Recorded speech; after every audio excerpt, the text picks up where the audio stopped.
Coming up on UT 10 News, a look at how UT is teaching life-saving skills. And we'll also follow Toledo's very own Forbes 30 Under 30 recipient. Plus, Cameron Turner was at the puck as the Toledo Wildlife took on Indy Fuel at Huntington Center. Your news in 10 minutes starts now. Thanks for joining us. I'm Lacey Horn. And I'm Zach Johnston. A Sylvania woman driving her grandchildren collapses behind the wheel.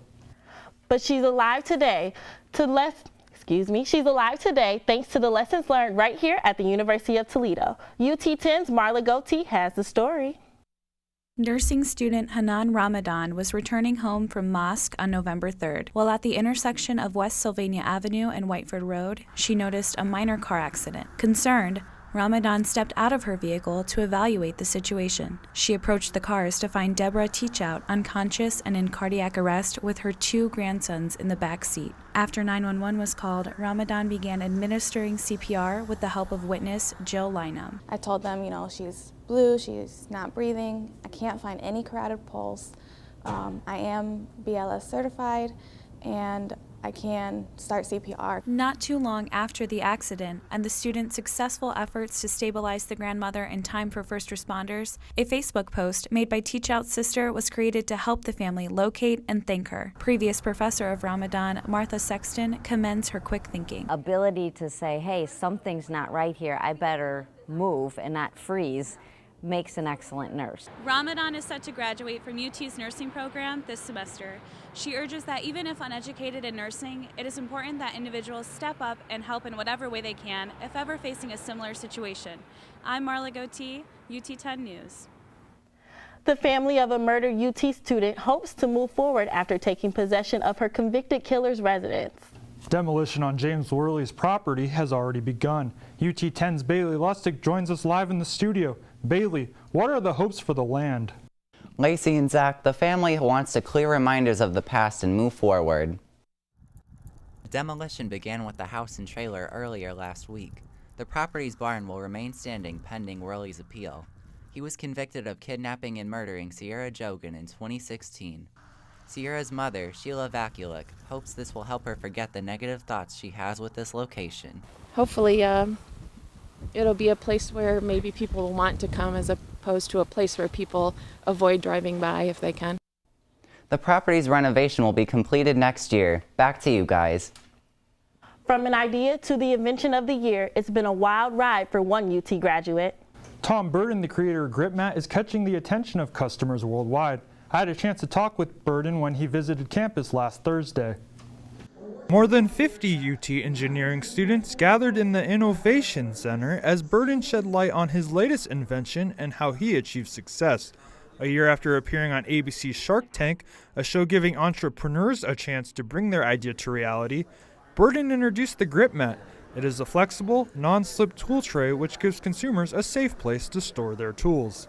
Engineering senior Jason Gonring says seeing a fellow Rocket taking bold steps gives him confidence to do it himself. We've got a lot of big shoes to fill, but it's been really cool to see him achieve so much success, and it's really inspiring. The GripMat has achieved national recognition early on. Just recently I got Forbes 30 Under 30, and we also found out that we were Time Invention of the Year, and we actually got on the cover of Time.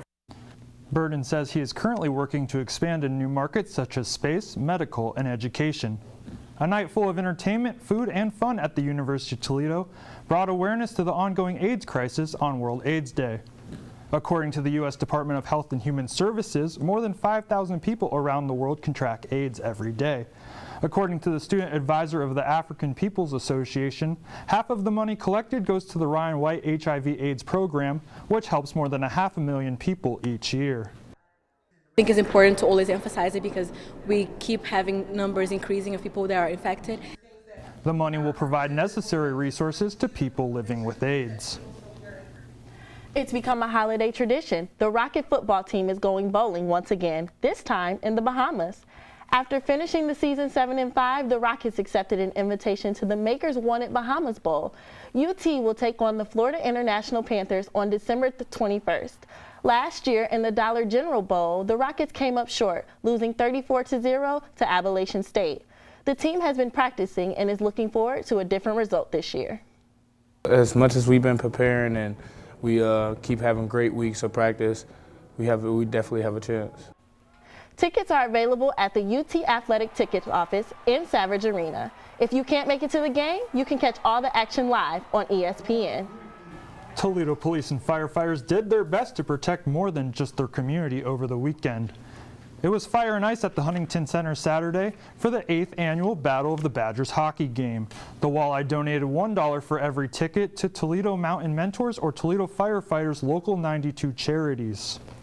We sponsor many different charities. One of our biggest ones is the MDA, muscular dystrophy, that you see us out in the streets doing the Fill the Boot campaign. After 3 action-packed periods, the firefighters took home the win. There were over 800 tickets sold between the police and fire departments. Grab your cowboy hats and sharpen your spurs because bull riding is coming to the Glass City. But this isn't Toledo's first rodeo. The Professional Bull Riders Velocity Tour used to make regular stops in Toledo. Now, after a 3-year break, the riders are strapping in their 8th second rides at the Huntington Center on January 12th.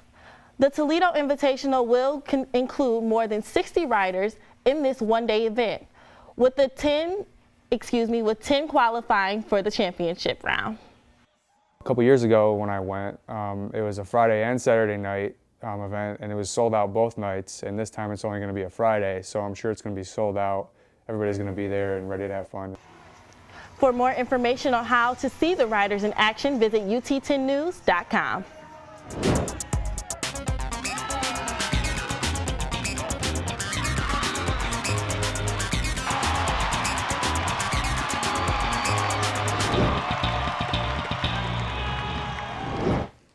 I'm Cameron Turner, and this is your UT 10 Sports Report.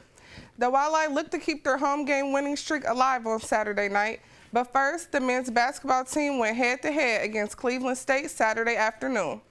After beating Northern Alabama on Wednesday, the Rockets looked to stay on track against the Vikings. Nate Navigado set the tone for Toledo with the big block to start the game. After that, Marion Jackson swings the ball over to Jalen Sanford for the easy 3. The Rockets stayed hot from downtown, hitting 6 3-pointers in the first half. Navigado kept his foot on the gas pedal with this turnaround jumper. The Rockets take a 49-21 lead into the half. The Vikings tried to stay in the game as Tyree Appleby goes coast to coast for the easy 2 points. But Toledo would not give up the lead as Dylan Alderson drives in the paint for the bucket and 1. Luke Kanapke found the basket as the Rockets scored 34 points in the paint. Later in the period, Kanapke takes this pass from Sanford and slams it home. Teamwork pays off as Toledo passes the ball around to successfully score the 3. In the end, the Midnight Blue and Gold proved to be too strong as they win 80-67. Into the Huntington Center, the Walleye took on Indy Fuel Saturday night. The Walleye looked to add fuel to the fire as they tried to stay perfect at home. We pick up in the first period. Toledo's Ben Storm redirects the puck past the Indy goalie. Teddy Bears went flying from the stands as Toledo takes a 1-0 lead. Minutes later, Charlie O'Connor goes top shelf to give the Fish a 2-goal advantage. Staying in the first, Indy got on the board with the short-handed goal, but the Walleye responded quickly as Trevor Hamilton banks the puck off to the post and in for the score. To the second, Toledo stayed hot as AJ Jinks set up in the crease and redirects the puck into the net.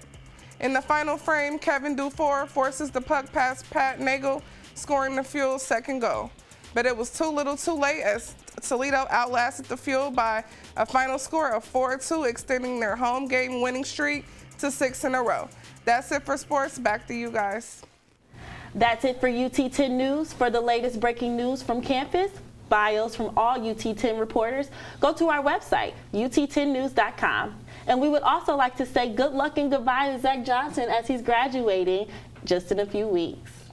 Thanks, Lacey. We're taking off for the winter, but tune in next semester for all the latest news from the UT campus. For Cameron Turner, Lacey Horn, and all of our crew, I'm Zach Johnston. Good luck on finals and have a safe winter break.